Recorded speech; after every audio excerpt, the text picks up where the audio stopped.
वो लोग इतने गिरे हुए हैं कि हमें बर्बाद करके भी उन्हें कुछ याद नहीं। लेकिन मैं उन्हें सब याद दिलाऊंगा, अपनी माँ का एक एक आंसू याद दिलाऊंगा। पर जब तक तुम कुछ साबित नहीं कर पाती, तब तक जो मैं कहूँ वो करना होगा। देव का चौंकाने वाला फैसला चंद्रिका को हिलाकर रख देगा। वसुधा से शादी करके देव पूरे परिवार को बड़ा झटका देने वाला है। जी हाँ दोस्तों, वसुधा सीरियल में आने वाला है जबरदस्त ट्विस्ट।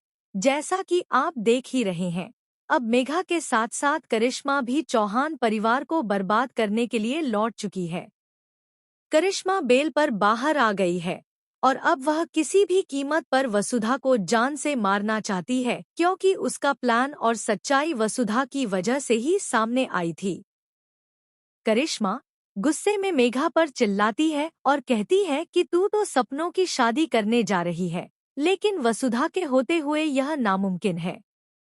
अब मुझे ही कुछ करना होगा।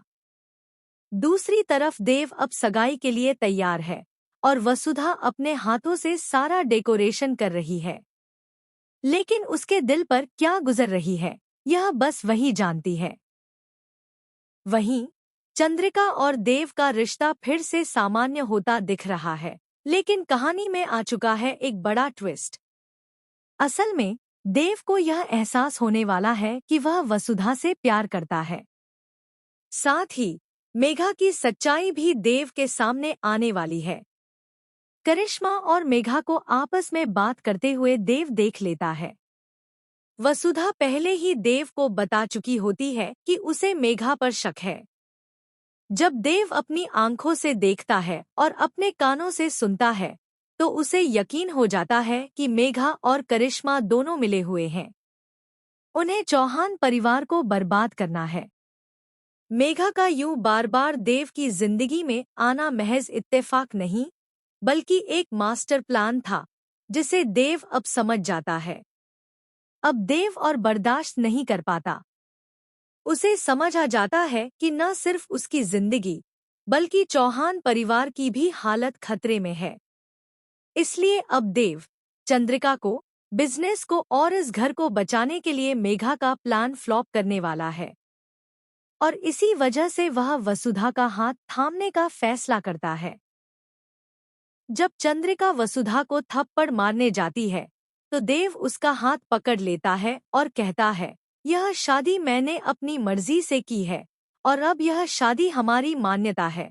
चंद्रिका, जो वसुधा को बिल्कुल भी पसंद नहीं करती क्योंकि उसे लगता है कि वसुधा इस घर पर राज करना चाहती है और देव से शादी करना चाहती है, तो वो बात सच हो गई है।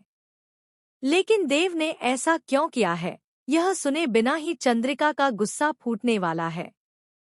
अब देखना इंटरेस्टिंग होगा कि क्या देव और वसुधा की शादी शो में कोई नया तूफान लाएगी या फिर चंद्रिका का गुस्सा शांत हो जाएगा। दोस्तों, हमें कमेंट करके बताएं कि आप आने वाले इस धमाकेदार ट्विस्ट को लेकर कितने एक्साइटेड हैं। क्या आप चाहते हैं कि देव वसुधा से शादी कर ले? तो हमें ढेर सारे कमेंट्स करें। ऐसे ही टीवी के लेटेस्ट अपडेट्स के लिए हमारे चैनल को सब्सक्राइब करना न भूलें।